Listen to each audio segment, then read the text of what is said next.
Okay. Hey guys, this is a video on B2. It's characteristics of linear relations. Okay, in this video I'm going to explain rate of change, how to calculate it, y-intercept, equations of lines, and just some general linear relations stuff. Okay, so you know what? Before actually I get into all that, maybe I should talk about what does linear mean? Linear, as the name implies, check out the beginning of the name, liner. So linear means a straight line.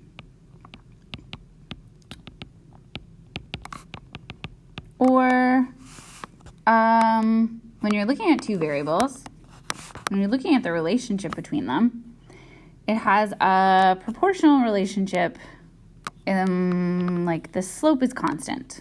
The rate of change is constant. So, for example, like a line that looked like this, say it just continues in that pattern forever. It forms a line because the slope or the rate of change of the line is constant. So every time I go over one, I go up two, over one, up two, over one, up two. Well, kind of. So it has a constant rate of change or slope. So it increases at the same rate. It's always increasing by 2 every time. So things that have a linear relationship in the world, like let's just say you were a really consistent walker. Okay, you walk to school at a constant pace. So every day it takes you 15 minutes to get to school because you know you walk at a speed of, I don't know, what's a normal walking speed? 3 kilometers an hour? Is that slow? Okay, so you walk at like the same pace. It's pretty hard to do. Or what else could have a linear relationship? Like a whole bunch of stuff. Like your pay at work. They probably don't pay you random amounts every hour, right? They probably pay you like exactly $12 per hour. So that's linear. Every hour you make $12. So if you work 2 hours, you make $24. If you work 3 hours, you make $36. So things that constantly, like they go up or down at the same amount each time. Okay, did a horrible job explaining that. All right, let's talk rate of change or slope. We were just talking about that actually. And what we decided was linear relations have a constant rate of change or slope. Cool. That means that calculating them is pretty easy. So before we calculate them, let's just look at these 3 different slopes. One thing to note is any line that's going up to the right is going to give you a positive slope. Good to know that. Any line that's going down to the right is going to give you a negative slope or rate of change. And any line that's totally flat, which let's just redraw that one because it doesn't even look totally flat. This is like a horribly drawn axis here. So any line that's totally flat is going to give you a rate of change of 0. It doesn't mean it has no rate of change. It just means that its slope or rate of change is equal to 0. So you're not moving. If this was you walking to school, you would never get there. Okay. Now how do we calculate it? Well, with a graph, the easiest way would be to pick 2 points and then determine the rise divided by the run. That would be the easiest way, I think. So I would just pick 2 points on my graph. You know what? Like I feel like my graph got totally shifted around. Like these points used to be looking like way better than they are. Now they're all like not even, they look horrible. I'm just gonna waste some time in this video and position this. I'll look a little better. Maybe I could have done it with the line on it. Okay, like what? Did someone mess with this? Okay, let's make up a new, let's draw this again. Okay, I don't know what it was before, but now it's this. Okay, so let's use another color, blue. Okay, let's say we wanted to pick 2 points. Okay, you can literally pick any 2 points on the graph. I'm gonna do it twice so I can prove it to you. I'm gonna pick this point and this point, the 2 farthest points.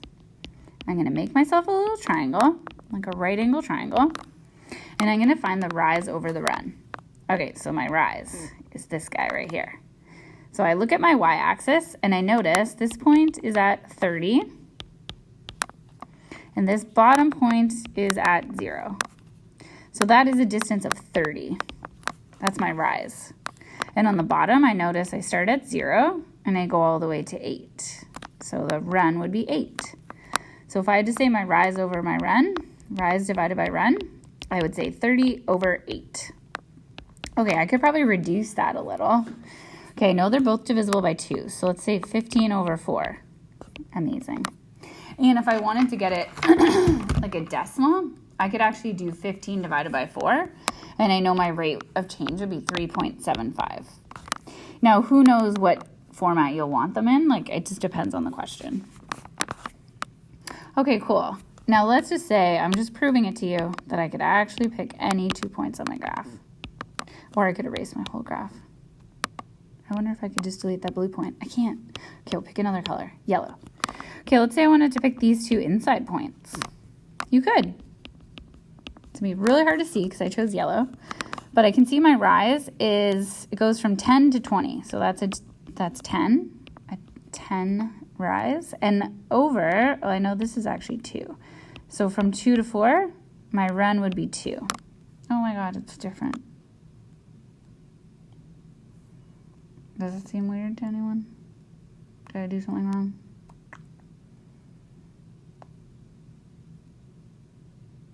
Yeah, I did. Guys, where were you at? Was anybody watching this video right now? I just totally made a huge mistake. Should I start over? Nah, mistakes they happen. Okay, check this out. Remember before when I just did that question wrong? Did anyone call me out? No. This is a video and I'm by myself. Okay, so my rise was 30. I got that right. But my run, what? It didn't go to 8, did it? I feel like I need to rewatch this video. It only went to 6. Crazy. Schmidt. Okay, so it's actually 30 over 6, which I could totally divide. It'd be 5. Okay, cool. So it has a rate of change of 5. Okay. Ha, good thing I tried this twice. I found my mistake. Okay, I'm going to make a triangle on the top.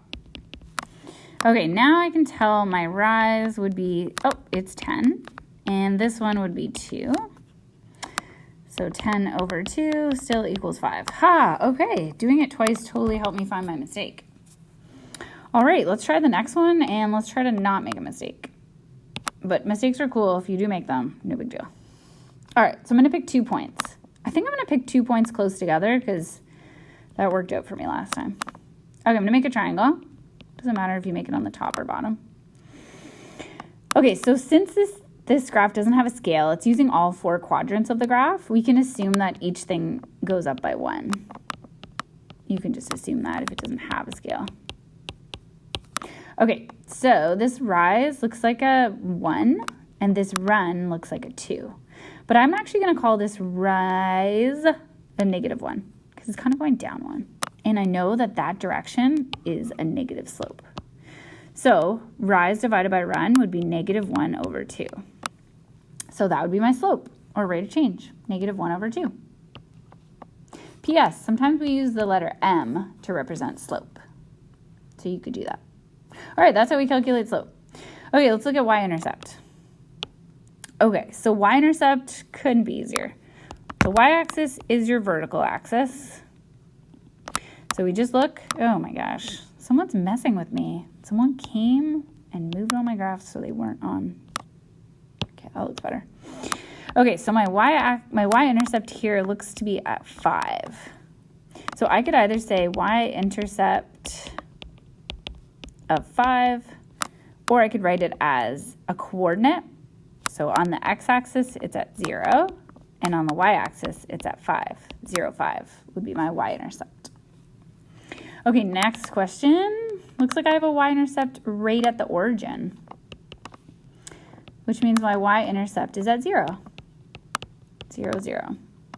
Y-intercept equals 0. Okay, so that's it for y-intercept. So that's a pretty easy concept. So equations of lines. Equations of lines can be determined using this formula that I made so beautiful in this box. Y equals mx plus b. So we know y and x just represent different coordinates. They have to stay there. All the stuff in blue remains, except that plus could be a minus. But we need to replace m with the slope and b with the y-intercept. So this stands for slope, and this stands for y-intercept. Gotta know it. All right, so let's figure out the y-intercept first, because it's always so easy. Okay, got it. It's 4. All right, so we know our y-intercept equals 4. But what is our slope? All right, let's pick 2 points. I'm gonna pick these two. Make a triangle. What's our rise? Okay, it goes from 4 to 12, so that is a distance of 8. And on the run, it goes from 0 to 1, so it's a 1. So my slope is 8 over 1, or just 8. So if I had to make an equation, I could say y equals m, which is 8, x plus b. That would be my equation. But since this is like a real life equation, it's talking about cost and time, sometimes it's nice to use variables that represent those. So like I could use a c for cost and a t for time maybe. So instead of y and x, I might want to say c, cost, equals 8t plus 4. So instead of x and y, I might use c and t. So the cost is equal to 8 multiplied by the time in hours plus 4. Cool. Or this seems to be talking about like you're making $8 per hour plus $4 up front. Or I don't know what the situation is, but. And then we can actually use our equation to figure stuff out on our graph. Like what is the cost at 5 hours? Cost at 5 hours would be 8 times 5 plus 4.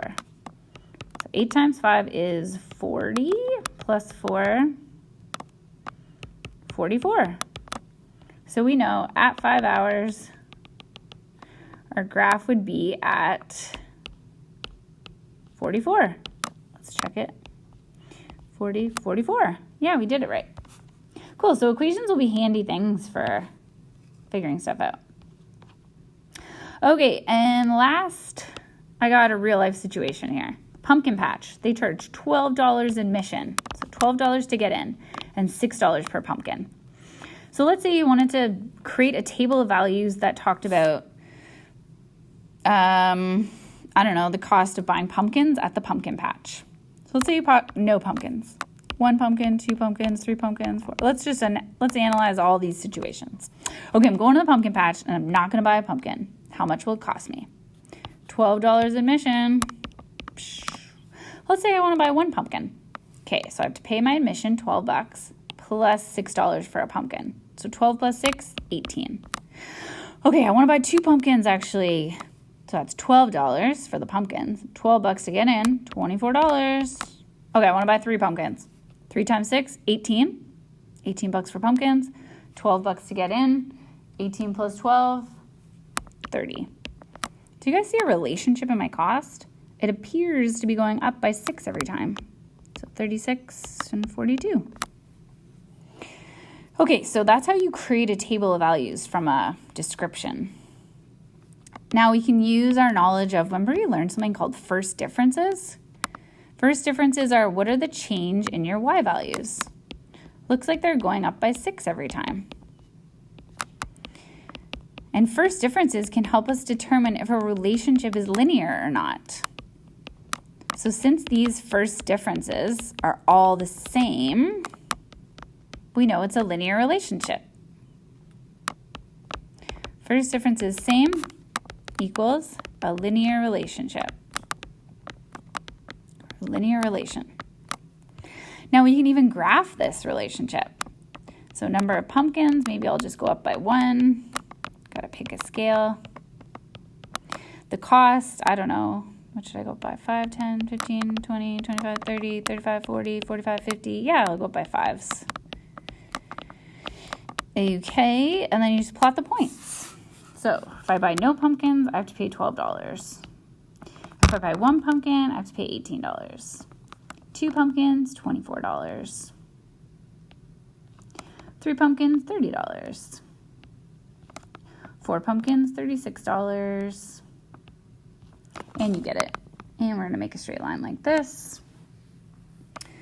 So we can tell from the graph our y-intercept is 12. which we can also tell from the table, which we could actually also tell from the description. $12 admission is our y-intercept. It's like our initial cost. And we know our slope is actually going to be, let's say I use these 2 points.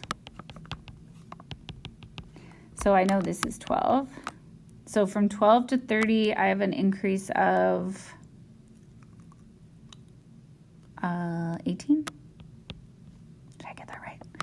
And then from 0 to 3, that's 3. So my rise over run would be 18 over 3, which is 6.